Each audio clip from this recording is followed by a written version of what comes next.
Faly mampita ny fiarabana ho antsika rehetra indray ny tenako amin'izao takariva izao. Ary faly mitafatafa amintsika rehetra indray eto amin'ity radio Facebook Nambotsitsinonona ity. Misy avao mahafaly tokoa mantsy zay tanterahana rahampitso alarobia 4 Jolay 2024 dia ny fitokanana lalana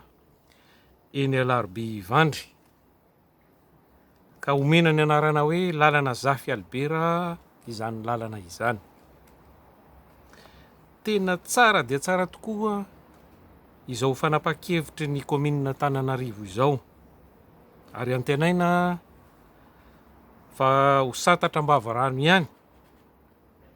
fa ny tanjona dia ny fanomezana anarana rehefa mety ho lalana sy toerana rehetra eto Antananarivo ary koa manerana amin'ny Madagasikara iray manontolo, na any an-drenivohitra zany na any ambanivohitra. Efa imbetsaka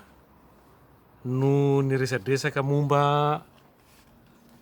an'io toe-javatra io ny tenako, ary nampatsiahy ny mahasarobidy ny fanomezana anarana ny lalana sy ny toerana rehetra zay mirakitra tantara zay niainany ireo vahoaka zokintsika niaina teny amin'ireny toerana ireny tamin'ny andro sy fotoana, ka tokony ataon'ny tompona andraikitra ambony, zany hoe ny filoham-pirenena, vaholany ary koa ny antenimieram-pirenena ho vaindondrara ny fanatanterahana izany, satria amiko dia viana fototra, zany hoe tokony io no velorano voalohany indrindra atao amin'ny vahoaka malagasy dia famerenana ny tantarany eo am-pelantanany, zany hoe ny vahoaka malagasy no anoratra ny tantarany Madagasikara.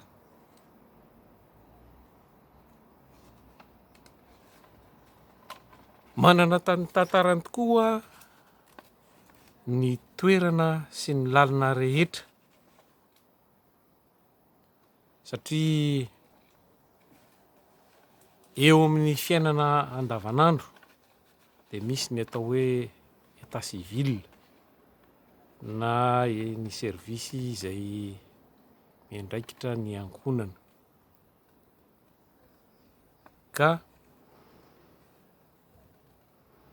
ireo ray aman-dreny teraka dia manoratra ny zanany manoloana eo anatrehan'ny fanjakana. Ny anarany izany dia mifono zavatra lalina, rehefa hanome anarana ny zanany ray aman-dreny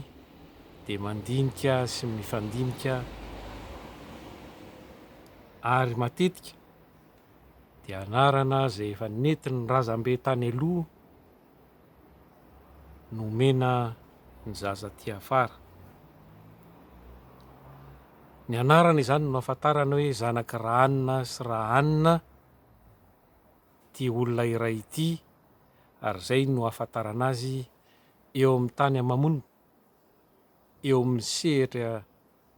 eo amin'ny firenena sy eo amin'ny sehatra iraisam-pirenena.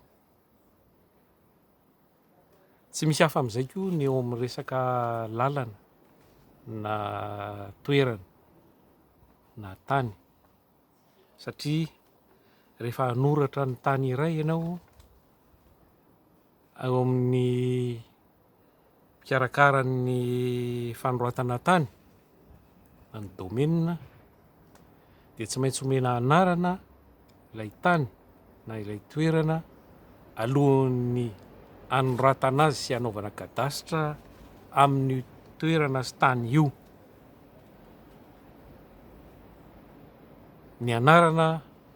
omenao zany midika fa tompony io tany io izay nanoratra azy sy nanome ny anarany io tany io. Ka tena zavatra sarobidy tokoa zany eo amin'ny tantaran'ny firenena ny fanomezana anarana ireo lalana rehetra sy toerana rehetra satria ny fono tantara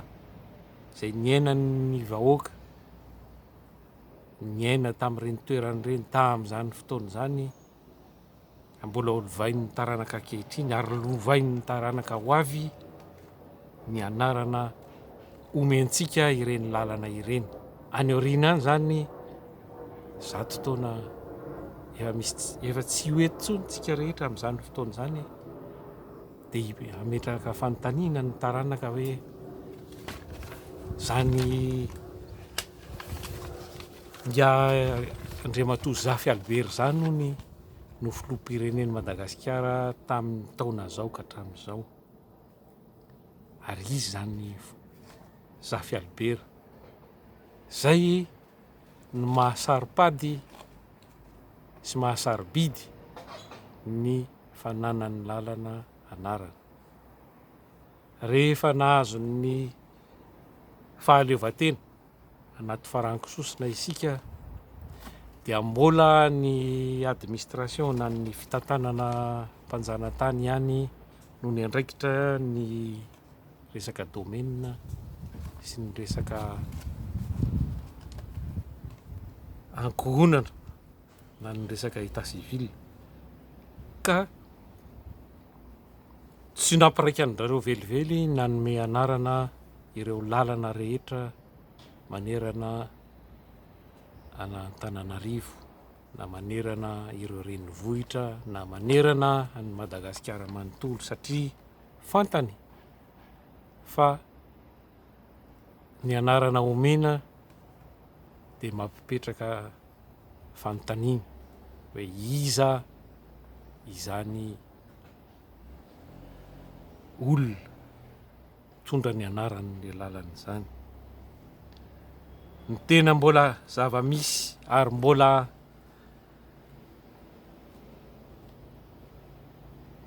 mampalahelo tokoa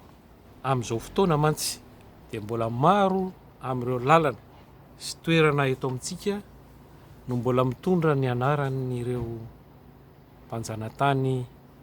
izay nampijaly sy namono ny vahoaka malagasy. Ka viana sarobidy tokoa zany ary maika dia maika ny fanomezana anarana ny toerana sy lalana rehetra ary azontsika hitarina ary zany any amin'ireo nosy malagasy satria raha ara-tantara dia ny voalohan'ny volana aprily 1700 zany hoe volana vitsivitsy volana roa volana talohan'ny nanomezana fahaleovan-tena any Madagasikara no notsoahina tsy ho isan'ny Madagasikara ireo nosy malagasy ireo. Ary raha jery isika dia tsy misy anarana malagasy velively ireo nosy ireo fa dia anarana ny vahiny no nanome ny anaran'izy ireo. Ka tamin'ny fomba administrativa sy lalàna izany no nanalana nanatsoahana ireo nosy ireo tamin'ny Madagasikara